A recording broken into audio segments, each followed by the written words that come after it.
Hello friends, आपके अपने YouTube channel maths with Vineet पर मैं विनीत एक बार फिर आप सभी का स्वागत करता हूं। और जैसा कि आप जानते हो कि हमारी रेशियो की सीरीज चल रही है और 12 लेक्चर मैं ऑलरेडी अपलोड कर चुका हूं और आज लेक्चर नंबर 13 है।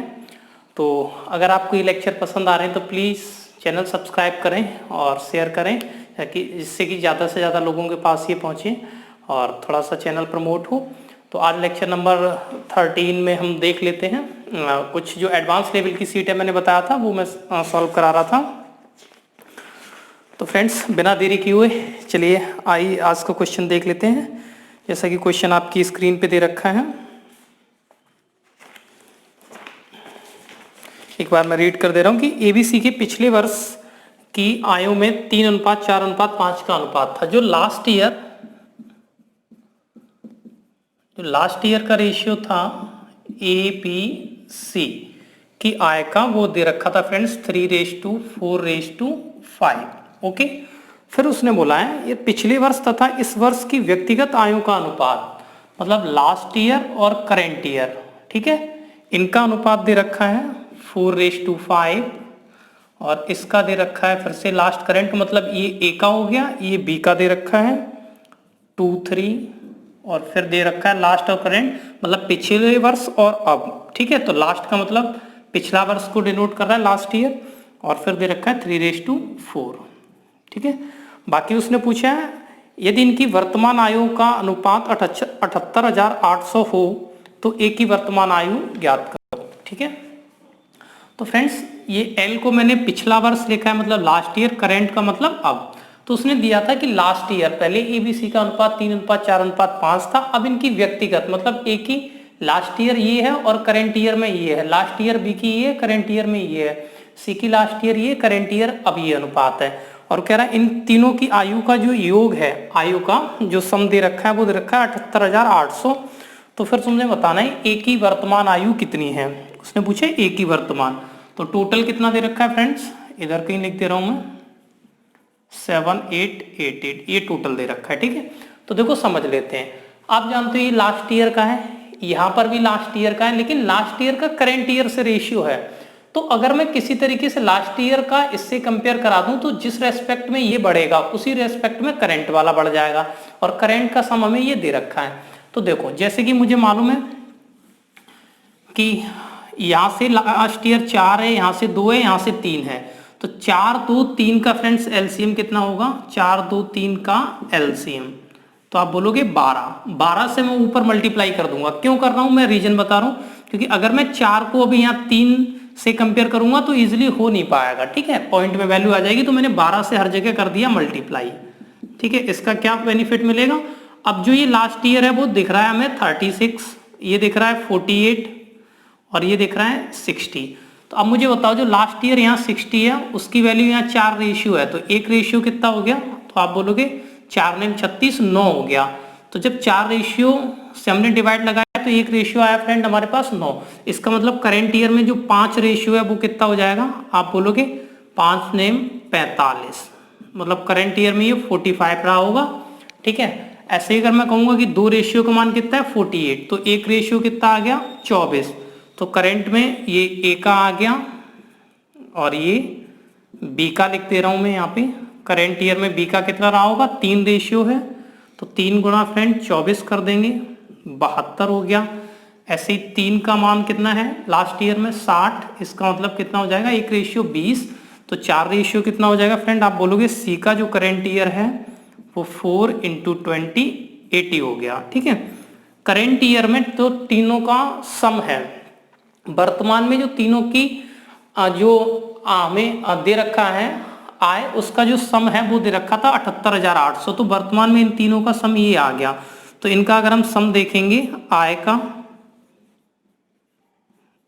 का सम या योग या इनकम का रेशियो में, तो हो जाएगा 5, 2, 7, 8, 7, 15 और 4, 19, 197 और इसकी वैल्यू दे रखी है 78800।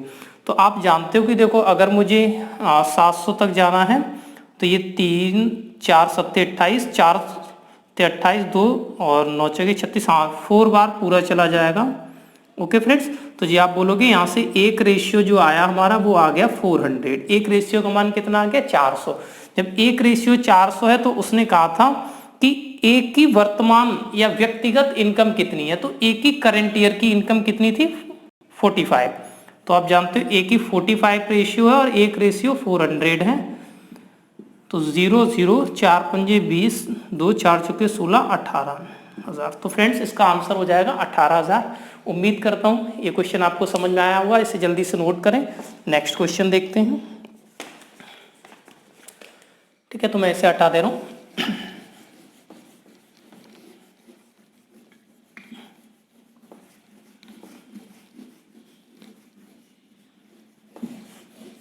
तो नेक्स्ट क्वेश्चन जैसा कि फ्रेंड आपकी स्क्रीन पे है, आप इसे एक बार रीड कर लें। जैसे कि दिया हुआ है, देखो 3 कारों की चाल का अनुपात, 3 कार्स की स्पीड्स का रेशियो दे रखा है। जैसे 3 कार हैं ये A B C, इनकी जो स्पीड है इसका रेशियो बताया गया है 2 3 4। ये बहुत बेसिक क्वेश्चन है, लेकिन ऐसा क्वेश्चन ना 1-2 बार SSC मेंस में 1-2 बार का कई बार पूछा गया, तो इसलिए मैंने कहा इसे डिस्कस करा दिया था।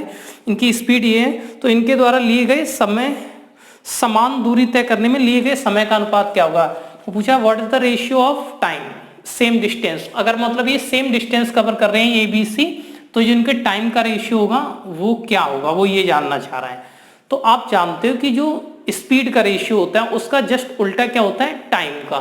तो अब हम उल्टा कैसे करेंगे, अगर फ्रेंड्स 2 नंबर दे रखे होते हैं, जैसे मैं कहूँ AB की जो स्पीड है वो 54 है, ये स्पीड है, तो जो टाइम का होगा ना वो जस्ट इसका उल्टा हो जाएगा 45। लेकिन ये तब होता है जब 2 होते हैं। अब जब 2 नहीं है तो हमें क्या करना पड़ेगा, फिर हम 1 में करके इसे उल्टा करेंगे। जैसे अगर हमें टाइम का रेशियो चाहिए तो अब इसका रेसिप्रोकल क्या हो जाएगा 1/2, 1/3 और 1/4। ओके, तो अब हम इसके एलसीएम से ऊपर मल्टीप्लाई कर देंगे। तो आप जानते हो 2 3 4 का एलसीएम 12, 12 से ऊपर मल्टीप्लाई करेंगे तो 2 से डिवाइड करेंगे 12 को तो हो जाएगा 6, 3 से करेंगे 4, 4 से करेंगे 3, तो ये इनके टाइम का रेशियो आ जाएगा। उम्मीद करता हूँ ये भी क्वेश्चन क्लियर हो गया होगा, आप इसे नोट करें। नेक्स्ट क्वेश्चन को देख लेते हैं फिर इसके बाद।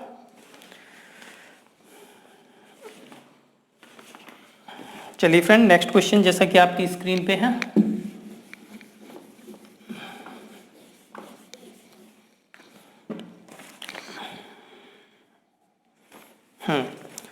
बहुत ही अच्छा क्वेश्चन है। जैसे मैं एक बार रीड कर दे रहा हूँ, दे रखा है cost of 4 pen 6 notebook and 9 files is ₹305।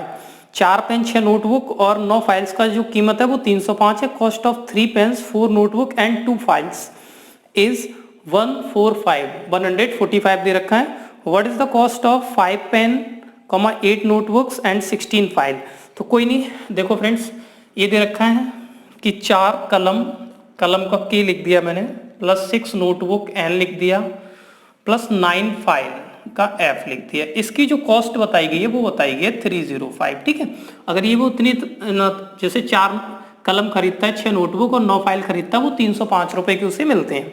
फिर कह रहे हैं दूसरी इक्वेशन में कि 3 कलम प्लस 4 नोटबुक प्लस 2 फाइल की जो कॉस्ट बताई गई है वो बताई गई है 145। ओके फ्रेंड्स, अब पूछ रहा है वो आपसे लास्ट में कि 5K प्लस 8N नोटबुक मतलब 16 फाइल की कॉस्ट क्या होगी। ठीक है, कॉस्ट क्या होगी। तो ऐसे सवालों में ना आपको क्या करना होता है, कई बार आपको मल्टीप्लाई करना होता है, डिवाइड देना होता है, जोड़ना होता है, 2 गुना करना होता है, बस यही कंसेप्ट लगता है। बाकी आप यहाँ पे ये लॉजिक ना लगाएं कि हम इसे बराबर कर लें फिर इसे कैंसिल आउट कर दें। तो आप जान रहे हो 2 इक्वेशन है, 3 वेरिएबल है, बहुत ज्यादा कैलकुलेशन हो जाएगी। भाई हमारे पास इक्वेशन 1 इक्वेशन 2 है, वेरिएबल 3 है, 1 2 3, तो बहुत ज्यादा प्रॉब्लम आएगी। तो जब ये हम जो सॉल्व करते हैं ना इक्वल करके और घटाने पे या जोड़ने पर काटते हैं, तो वो हम तब करते हैं जैसे 2 इक्वेशन और 2 वेरिएबल दे रखे हो। जैसे इतना सवाल होता तो n से n कट जाएगा, f की वैल्यू फाइंड हो जाएगी।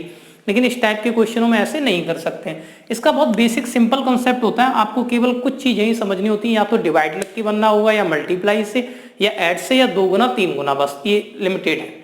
जैसे कि अगर मुझे मालूम है कि 5K 8N और 16F लाना है, तो देखो जो पहली वाली इक्वेशन है ना, इसे इस वाली इक्वेशन को मैं 2 गुना करके लिख दे रहा हूं। यहां मैंने कितने का गुणा किया, पूरे में 2 का।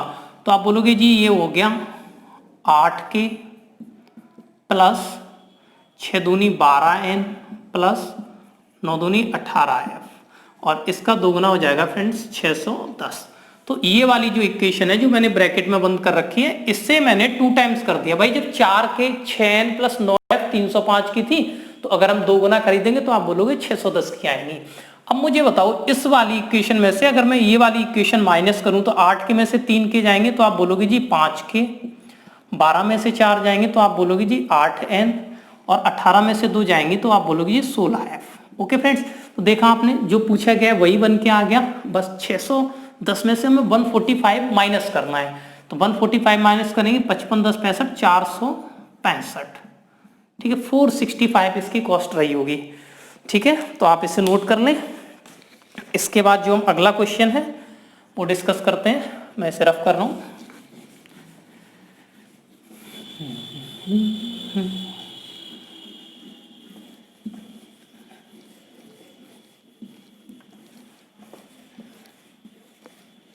देखिए फ्रेंड, नेक्स्ट क्वेश्चन जैसा कि आपकी स्क्रीन पे है, if P Q R question दे रखा है, p raise to q raise to r is equals to 1 2 4, then तुम्हें फाइंड करना है 5p square plus q square plus r square. Okay friends, ये बताना है। तो बिल्कुल बेसिक है क्वेश्चन। जैसे थोड़ा सा मैं इसके ऑप्शन भी लिख दे रहा हूँ, क्योंकि ऑप्शन थोड़े से टिपिकल टाइप के दे दिए हैं उसने ऐसे ही कंफ्यूज करने के लिए। जैसा आप देख रहे हो 2006 में एसएससी सीपीयू में पूछा गया था। तो बिल्कुल सिंपल है, आप जानते हो रेशियो में जो वैल्यू है वो p की ये है, q की ये है और r की ये है, रेशियो में है, ठीक है। तो मैं रेशियो में ही यहाँ पुट कर दे रहा हूँ। देखो जैसे मैं रेशियो में वैल्यू पुट करूंगा तो p का मान 1 है, 1 का स्क्वायर करें चाहे क्यूब करें एक ही रहेगा, 1 का गुणा 5 से होगा, ये 5 ही रहेगा। q का मान रखता हूं मैं 2 और 2 यहाँ रखूंगा तो ये हो जाएगा 2 का स्क्वायर 4, ठीक है। ये अच्छा मैंने स्मॉल में लिख दिया, आप स्मॉल ही समझ लेना इसे। r का मान 4 है तो 4 का स्क्वायर 16। ओके फ्रेंड्स, तो 16 4 20 और 5 25, इसका मतलब रूट में आ गया 25, जो कि 5 का स्क्वायर रूट होता है। तो आंसर हमारा 5 बनना चाहिए। आप जान रहे हो इसमें से 5 वाला ऑप्शन ये लिखा हुआ है, उसने लिख दिया इसमें 5p। तो आप जानते हो अगर मैं p का मान रखूंगा तो कितना है 1, तो 5 गुणा 1 करेंगे तो आंसर 5 ही बनेगा। लेकिन फिर आपके दिमाग में आएगा कि ये तो रेशियो था, तो ये तो 5r हो जाएगा। कोई प्रॉब्लम नहीं, अगर इन सबकी वैल्यू हमने यहाँ पुट करी थी तो ये भी रेशियो में ही आएगा, ये भी 5r ही होगा, ठीक है। तो ये बिल्कुल जस्ट सिंपल सा सवाल था एक। तो आई होप कि आपको ये क्वेश्चन क्लियर हो गया होगा। तो अब इसके बाद हम नेक्स्ट क्वेश्चन पर चलते हैं।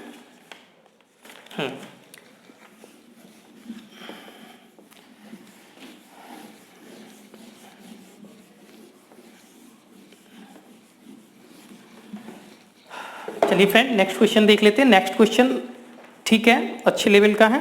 देखो इसमें दिया हुआ है कि एक व्यक्ति के पास 2 राशियां अपने 4 पुत्रों, एक व्यक्ति ने 2 राशियां अपने 4 पुत्रों R S T U में बांटी। किसके अनुपात में? 4:3:2:1 में, ठीक है। ये पहली राशि थी, पहला अमाउंट ये था। और दूसरा वाला कह रहा है 5:6:7:8 इस अनुपात में बांटा है। कह रहा है यदि दूसरी राशि पहली राशि का 2 गुना है, जो सेकंड वाला है वो फर्स्ट टाइम का 2 टाइम्स है, तो किस पुत्र को सबसे अधिक भाग मिलेगा? सबसे ज्यादा किसे मिलना है? इफ सेकंड जो अमाउंट है वो फर्स्ट का 2 टाइम्स है। तो आप मुझे बताओ, अगर मैं पहले इसका सम करके देखूं कि एक्चुअल में ये कितना बनना है। 4 3 7 2 9 और 1 10। आप बोलोगे जी ये 10 रेशियो है। ओके फ्रेंड्स, मैंने कहा इसे देखो, 5 और 6 11 और 7 18 और 8 26। तो आप देख रहे हो कि ये इसका 2 गुना तो है नहीं, जबकि क्वेश्चन में 2 गुना बोला गया था। मतलब मैं अगर यहाँ पे किन्हीं ऐसे नंबरों का मल्टीप्लाई कर दूं जिससे कि ये वाला है वो इसका 2, इससे ये वाला जो नंबर है वो 2 गुना हो जाए। तो देखो मैंने फ्रेंड्स यहाँ पे मल्टीप्लाई कर दिया 10 का, तो 260 हो गया। और यहाँ मल्टीप्लाई कर दिया 13 का, 13 दाई 130 होता है, ये बन गया 130 और ये हो गया 260। तो आप देख रहे हो ये नंबर इसका कितना है, 2 टाइम्स है। तो 13 का मल्टीप्लाई हर जगह हो जाएगा, ठीक है। तो जब 13 का मल्टीप्लाई हर जगह हो जाएगा तो आप मुझे बताओ ये कितना बन जाएगा। 13 चौके 52। चलो मैं यहीं लिखता चल रहा हूँ, या नीचे लिख दूँ, चलो यहाँ लिख दे रहा हूँ। ये हो गया 52, 39, 26 और 13। अब ऐसे ही मैंने 10 का मल्टीप्लाई हर जगह किया, तो अब ये वाला देखो क्या चेंज हो जाएगा। ये वाला बन गया 50, 60, 70, 80। तो उसने पूछा है कि सबसे ज्यादा किस पुत्र को मिलेगा। तो देखो 102 हो रहा है, 3.5 90, ये भी कम है, 90 90, तो मतलब इसी को सबसे ज्यादा मिलेगा, मतलब आर को। जो आर उसका पुत्र है उसे सबसे ज्यादा मिलेगा। तो आप इस तरीके से बना सकते थे। आगे से कभी भी सवाल ऐसा आ सकता है कि 2 गुना कर दे 3 गुना, तो आपको सम करना है, फिर देख लेना है कि 2 गुना करना है तो किस नंबर से मल्टीप्लाई करें जिससे ये 2 गुना बन जाए। ठीक है फ्रेंड्स, तो आप इसे नोट करें और इसके बाद अगला क्वेश्चन देख लेते हैं। अगला क्वेश्चन भी ठीक है, ये भी पूछा गया है।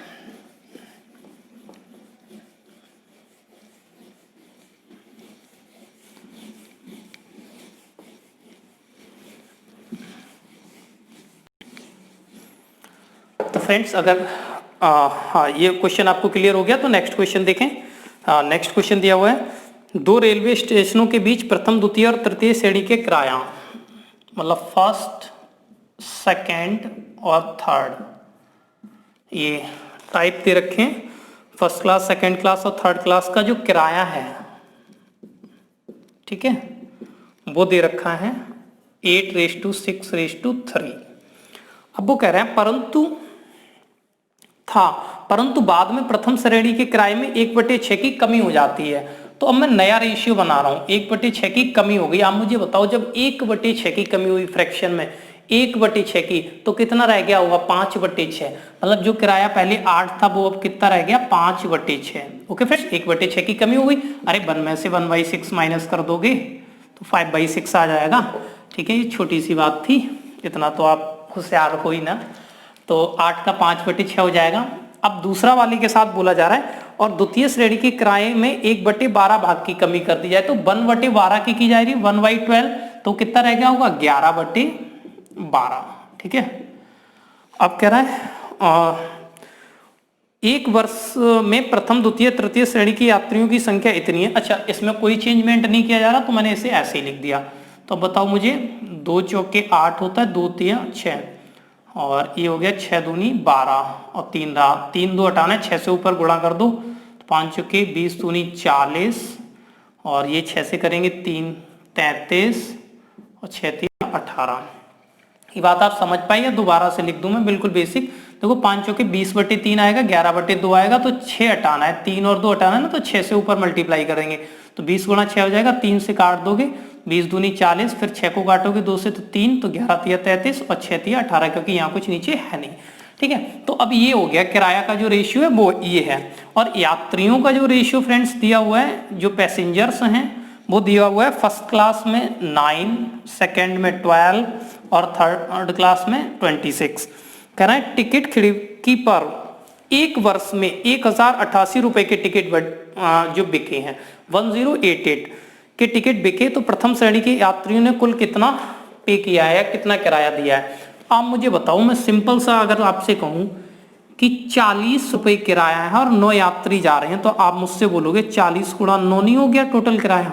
अब मैं कहूँ कि 33 किराया 33 सेकेंड क्लास का और 12 पैसेंजर गए हैं पूरे साल में, तो आप कहोगे ये बन गया 33 गुणा 12, ये 18 गुणा 26। ठीक है, ये टोटल इनका हो गया किराया। अब हमने ऐसा क्यों लिखा, क्योंकि हम इसे सॉल्व कर लेंगे। जैसे आप देख रहे हो, 6 बार, 3 से 4 बार, 3 से 3 बार, फिर से 3 से कट जाएगा, 3 एकम 3, 3 से 11, 3 दूनी 6, 2 एकम 2, 2 दूनी 4, 2 से 20। तो फ्रेंड्स ये आ गया 20, 22, 26। टोटल इनकी अगर हम वैल्यू देखेंगे तो ये हो गई 68, और इस 68 का मान हमें दिया है 1088। तो उसने पूछा है पहले वाले को कितना मिलेगा, तो पहले वाला 20 मल्टीप्लाई कर दो 68 से डिवाइड, तो ये अगर आप काटोगे 34, 10, फिर 2 से काट दो 5, 17, 17 छिक्के 102 और बच्चा 17 चौके 68, तो 34 सॉरी 64 गुणा 5, तो इसका मतलब ये हो जाएगा, मैं इधर लिख दे रहा हूँ ये 64 इंटू 5, तो 6 पंजे 30, 320। ठीक है फ्रेंड्स, तो ये जो प्रथम श्रेणी का किराया होगा वो 320 हो जाएगा। आपने देखा मैंने यहाँ तक बना लिया, ये टोटल किराए का रेशियो आ गया जिसका टोटल 68 हुआ। इसका मान दे रखा था 1088। ठीक है, 1068 की वैल्यू 1088 है, तो उसने कहा प्रथम श्रेणी का निकालना मतलब 20 का निकालना है, तो 20 का मल्टीप्लाई कर दिया, 68 से डिवाइड लगा दिया, तो सॉल्व कर लिया ये, तो 320। आप इसे नोट कर लें। फिर नेक्स्ट क्वेश्चन देखते हैं, लेते हैं। जैसा कि क्वेश्चन आपकी स्क्रीन में, किसी पार्क में एक पुरुष की पत्नी और बेटा मतलब हस्बैंड, वाइफ और सन काम करते हैं। पुरुष ने 2 दिन, इनका टाइम दे रखा है कि कितना कितना टाइम इन्होंने काम किया है। पुरुष 2 दिन, ठीक है, और ये दे रखा है 3 दूनी 6, 1 7/2, और ये दे रखा है 4 दिन। ठीक, ये इतने इतने दिनों तक काम करते हैं। फिर दे रखा है कि पुरुष महिला की दैनिक मजदूरी मतलब हस्बैंड और वाइफ की जो दैनिक की पर डे की बेसिक वेजेस है वो 74 है, एवं पुरुष एवं बच्चे मतलब हस्बैंड एवं सन की है वो 73 है पर डे की। ठीक है, तो आप जानते हो कि अगर मैं यहाँ से इनका टोटल देखूं, मतलब टोटल इन द सेंस मतलब तीनों का कंपेयर करूं, देखो हस्बैंड इक्वली है मतलब 7 रुपये मिल रहे हैं पर डे, वुमेन को 4, और जो उसका चिल्ड्रन है जो सन है उसे 3, तो ये पर डे वेजेस है, पर डे वेजेस। ठीक है, पर डे की वेजेस इन्हें इतना इतना मिल रही है। आप जानते हो कि टोटल जो है, टोटल दे रखा है कि उन्होंने कितना मिलता है।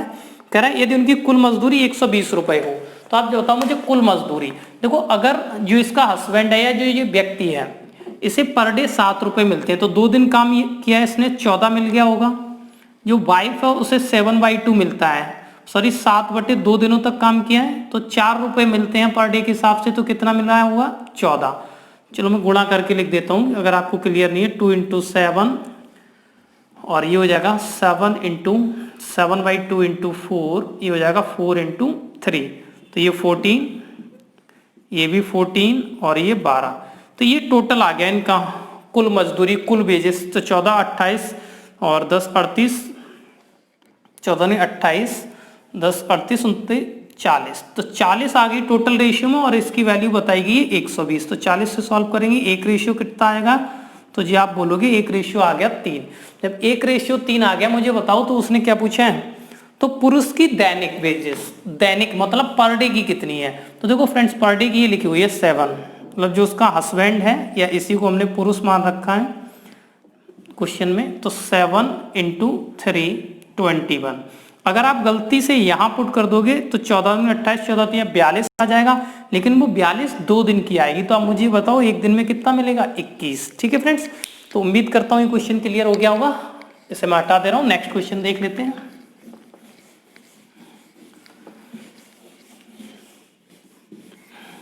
नेक्स्ट क्वेश्चन देखो, जैसा कि आपकी स्क्रीन पे दे रखा है, तो है एक दरोगा एक चोर के पीछे भागता है। यदि चोर 10 कदम चलता है तो दरोगा 8 कदम। तो देखो जो पुलिसमैन है,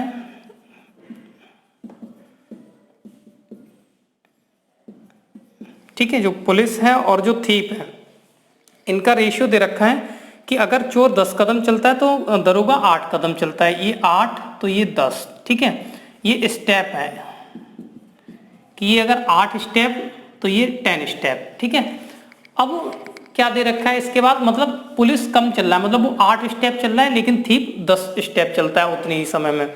अब दे रखा है उसके बाद कि दरोगा के 8 कदम, मतलब पुलिसमैन के 8 सॉरी दरोगा के 5, मतलब पुलिस के जो 5 कदम हैं वो चोर के 7 कदम के बराबर है। ठीक है, मतलब कहने का ये कि पुलिस जितना 5 कदम में डिस्टेंस तय करती है, चोर उतना 7 कदम में तय कर पाता है। तो यहां से अगर हम देखेंगे कि इसका P/C कितना हो जाएगा, तो आप बोलोगे 7 5। ठीक है, तो ये 7 ये 5, ये हो गई डिस्टेंस इन 1 स्टेप। ठीक है, इसका मतलब क्या है कि एक स्टेप में जो पुलिस वाला है वो 7 यूनिट की दूरी तय कर लेता है और एक स्टेप में ही ठीक 5 की दूरी तय कर पाता है। तो आप जानते हो डेफिनेटली भले ही इससे स्टेप कम चलता है उतने समय में, लेकिन पकड़ क्यों लेगा, क्योंकि ये डिस्टेंस ज्यादा कवर करता है। तो आप मुझे बताओ कि जब ये 8 स्टेप चलता है और 7 की डिस्टेंस कवर करता है तो 8 सत्ते 56, ये 10 चलता है 5 की कवर करता है, देख लिख रखा है मैंने यहाँ डिस्टेंस इन 1 स्टेप, मतलब एक स्टेप में 5 यूनिट की डिस्टेंस कवर करता है तो 10 में कितना कर रहा होगा 50। तो उसने पूछा था तो इनकी चालों का अनुपात बताओ, तो 56:50 हो गया फ्रेंड्स। इसे 2 से सिंप्लीफाई कर देंगे तो 28:25, 28:25। ठीक है फ्रेंड्स, उम्मीद करता हूँ क्वेश्चन आपको समझ में आ गया होगा। तो ठीक है फ्रेंड्स, आज मैं थोड़ा सा परेशान हूँ तो उतनी एनर्जी से नहीं पढ़ा पा रहा था, तो उम्मीद करता हूँ कि आज का लेक्चर आपको फिर भी पसंद आया होगा। तो चैनल को सब्सक्राइब करें, लाइक करें, शेयर करें। Thanks for watching. जय हिंद।